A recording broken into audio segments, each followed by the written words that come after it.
मेरा नाम दिया है। मैं अभी कॉलेज के फर्स्ट ईयर में हूँ। हम लोग मिडिल क्लास फैमिली से हैं। मेरी एक बड़ी बहन भी है, जिया। जिया दीदी ने अपनी पढ़ाई पूरी कर ली है और अभी उनकी अच्छी जॉब भी लगी है। मेरी ज़िंदगी में एक लड़का था, रोहन। हम लोग सोशल मीडिया पर मिले थे। सोशल मीडिया पर प्यार कैसे हो सकता है? पहले मुझे भी ऐसा ही लगता था, लेकिन जब मुझे सोशल मीडिया से प्यार हुआ तो मुझे पता चला कि प्यार कहीं भी हो सकता है। रोहन की रिक्वेस्ट मेरी सोशल मीडिया पर आई थी। आमतौर पर मैं ऐसे किसी की रिक्वेस्ट जल्दी से एक्सेप्ट नहीं करती, लेकिन रोहन की प्रोफाइल पिक बहुत अच्छी थी, स्मार्ट था, साथ ही अच्छा पढ़ा लिखा भी था। इसीलिए कुछ ही समय में मैंने उसे सोशल मीडिया पर अपनी फ्रेंड लिस्ट में जोड़ लिया। हम दोनों के बीच पहले चैटिंग होती थी, मैसेज से बात होती थी। इस दौरान उसने कभी मेरा नंबर नहीं मांगा, जबकि मैं चाहती थी कि वो ऐसा करे, क्योंकि मुझे उससे बात करना अच्छा लगता था। अब मैं मैसेज में बात नहीं करना चाहती थी। जब उसने मेरा नंबर नहीं मांगा तो मैंने ही एक दिन उससे कहा, क्या तुम मेरी आवाज़ नहीं सुनना चाहते? वो बोला, चाहता तो था, लेकिन कहीं तुम बुरा ना मान जाओ, इसीलिए मैंने नहीं कहा। हम दोनों में अब फ़ोन पर बातें होने लगी। 3 महीने तक हम एक दूसरे से बात कर रहे थे, लेकिन मुझे इस बात की हैरानी होती थी कि वो लड़का होकर भी मुझसे वो सब नहीं कह पा रहा था। मैंने ही उसे वीडियो कॉल करने को कहा, लेकिन उसने यह कहकर मना कर दिया कि उसके यहाँ नेटवर्क नहीं रहता। करीब 1 या 2 बार उसने वीडियो कॉल किया, लेकिन सिर्फ उसका चेहरा ही दिखाई दिया। बाद में शायद नेटवर्क की वजह से फ़ोन कट जाता था। मेरी पढ़ाई भी पूरी होने वाली थी। मैं भी अब दीदी की तरह जॉब करना चाहती थी। रोहन भी अब मेरी ज़िंदगी का हिस्सा हो गया था। हम लोग रोज़ रात को घंटों तक बात करते थे। मेरी दीदी छुट्टी लेकर घर आई और उन्होंने हमें सरप्राइज़ दिया। दीदी ने पापा को बताया कि उन्हें कोई पसंद है और शादी करना चाहती हैं। मम्मी और पापा ने कहा, ठीक है, उन्हें घर पर बुलाओ। रात को रोहन को मैंने यह बात बताई कि दीदी को कोई पसंद है। अभी तक रोहन ने मुझे प्रपोज नहीं किया था।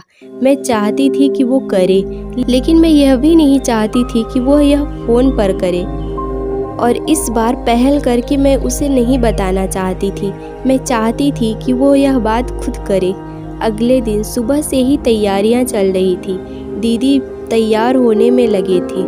मम्मी कुछ घर में नाश्ता बना रही थी। हम सब उनका इंतज़ार कर रहे थे। दीदी ने मुझे उनकी तस्वीर नहीं दिखाई, सिर्फ रात में थोड़ी देर के लिए फ़ोन पर बात ज़रूर करवाई थी। मैंने भी कहा था कि कल ही आपको देख लेंगे। आखिरकार वो लोग आ गए। दीदी और मैं अभी किचन में थे। वो लोग आकर हॉल में बैठ गए। मैं बाहर गई, उन्हें देखा, लेकिन लड़के को देखते ही मेरे पैरों तले ज़मीन निकल गई। वो कोई और नहीं बल्कि रोहन था। रोहन ने मेरी तरफ देखा, लेकिन उसने ऐसे जताया कि जैसे वो मुझे पहचानता ही नहीं है। मेरी दीदी रोहन से शादी करने वाली थी, जो मुझसे कई महीनों से बात कर रहा था। एक तरह से हम लोग ऑनलाइन डेट कर रहे थे। मैंने उसी समय रोहन को फ़ोन किया, लेकिन उसका नंबर स्विच ऑफ आ रहा था। घर वालों को रोहन पसंद आ गया। जब वो लोग जाने लगे तब मैं एक बार और रोहन के सामने गई, लेकिन अभी भी ऐसे ही जता रहा था जैसे कि मुझे नहीं जानता है। दीदी बहुत खुश थी कि घर वालों को रोहन पसंद आ गया, लेकिन मैं सोच रही थी क्या दीदी को इस बारे में बताऊं या नहीं। रात को फिर मैंने फ़ोन किया, लेकिन फ़ोन फिर से स्विच ऑफ आ रहा था। उसने सोशल मीडिया अकाउंट भी डिलीट कर दिया। जिस इंसान से मैं प्यार करने लगी थी, वो इंसान अब मेरी बड़ी बहन के साथ शादी करने जा रहा था। मैंने भी सोचा कि अगर मेरी बहन खुश है तो मैं भी यह भूल जाती हूँ कि ऐसा भी हमारे बीच कुछ हुआ था। हम मिले भी तो नहीं थे। उस रात मैंने भी अपना सोशल मीडिया अकाउंट डिलीट कर दिया। रात में उसी के बारे में सोच रही थी। जब भी मैं उसके बारे में सोचती, मेरी दीदी का चेहरा मेरे आंखों के सामने आ जाता। घर वाले दीदी की शादी की तारीख निकलवा रहे थे। घर में शादी का माहौल बनने लगा। मेरी दीदी को मेरी खामोशी समझ में आ गई। एक दिन उन्होंने मुझसे पूछ ही लिया, क्या हुआ, तुझे रोहन पसंद नहीं है क्या? मैंने पूछा, क्यों, ऐसा क्यों पूछ रही हो? तो वो बोली, उसको मिलने से पहले तू बहुत बोलती थी, ऐसा करूँगी वैसा करूँगी, लेकिन जब से वो घर आया तूने कुछ कहा ही नहीं। क्या बात है? मैंने सोचा कि एक बार दीदी को सच बताना ही होगा, आखिर उनकी ज़िंदगी का सवाल है, कहीं वो गलत इंसान के साथ ना फंस जाए। मैंने मेरी दीदी को कहा कि आप रोहन को अच्छे से जानती हैं ना? कहीं ऐसा तो नहीं कि वो आपको धोखा दे रहा हो या कुछ छिपा रहा हो? मेरा इतना बोलने पर दीदी ने मेरा ऐसा कहने का कारण जाना। फिर मैं दीदी को बिना बताए नहीं रह पाई। मैंने सारी बात उन्हें बताई। दीदी को भी यकीन नहीं हुआ, पर वो जानती थी कि मैं झूठ नहीं बोलती। मेरी दीदी ने रोहन को मिलने बुलाया। मैं भी उनके साथ थी। हम लोग एक रेस्टोरेंट में मिले। दीदी का चेहरा उतरा हुआ था। रोहन ने आते ही हाय किया। दीदी ने उससे सीधा सवाल पूछा, दिया कुछ कह रही है?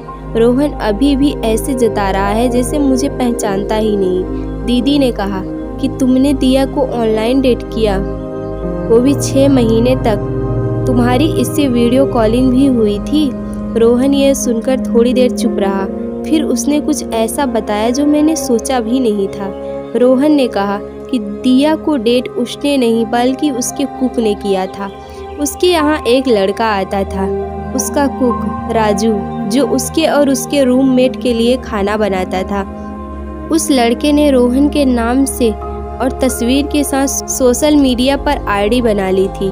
रोहन ने कहा, इस बात को मुझे भी पता नहीं था।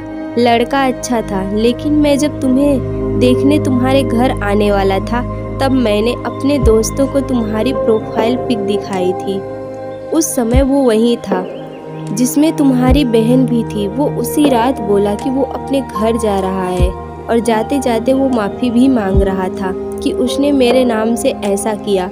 साथ ही मेरे फ़ोटो भी उसमें डाली। मैं पहले तो गुस्सा हुआ, लेकिन फिर वो बोला कि उसने अकाउंट डिलीट कर दिया है। मैंने पूछा कि उसने कुछ फ्रॉड तो नहीं किया? वो बोला नहीं। उसने कहा, मैं आपको एक बात बताना चाहता हूँ, मुझे किसी से प्यार हो गया था। अब वो इस झूठ को आगे नहीं बढ़ा सकता था, इसीलिए वो जा रहा है। मैंने पूछा, जाने की क्या ज़रूरत है? तो वो बोला, शायद इसका जवाब आपको मिल जाएगा। और वो ऐसा कहकर अपने गांव चला गया। वीडियो कॉल पर भी उसी ने कहा था कि मेरी फ्रेंड को हाय बोल दो, इसलिए मैं आया था। तुमने तो उससे बात की है, क्या वो आवाज़ मेरी थी? उसका कहना सही था, वो आवाज़ उनकी नहीं थी। मेरी दीदी ने मुझे वहीं गले लगाया और कहा, कोई बात नहीं, इस तरह की कई बातें जीवन में होती हैं, हमें आगे बढ़ना होता है। भले ही उसने मुझसे झूठी पहचान के साथ बात की थी, लेकिन उसकी बातें सच्ची थी। लेकिन एक सवाल यह भी था कि अगर मैं सच जानती कि वो एक कुक है तो क्या मुझसे बात करती? इस बात पर मैं कुछ नहीं कह सकती थी। उसके मन भी शायद यही सवाल आया होगा, इसीलिए वो इस तरह से चला गया। इन सब से मैं बहुत कुछ सीखी। एक नया तजुर्बा मेरे साथ जुड़ा, कई सारे सवाल मेरे सामने खड़े हुए। इन सब बातों का जोड़ ही तो ज़िंदगी है। पर अब मैं अपनी बहन के लिए बहुत खुश थी कि रोहन उसकी ज़िंदगी में था। तो दोस्तों, आपको यह कहानी कैसी लगी कमेंट में ज़रूर बताइएगा। और ऐसी ही नई और इंटरेस्टिंग कहानी के लिए हमारे चैनल को सब्सक्राइब करें, वीडियो को लाइक करें। तो मिलते हैं अगले वीडियो में, तब तक के लिए धन्यवाद।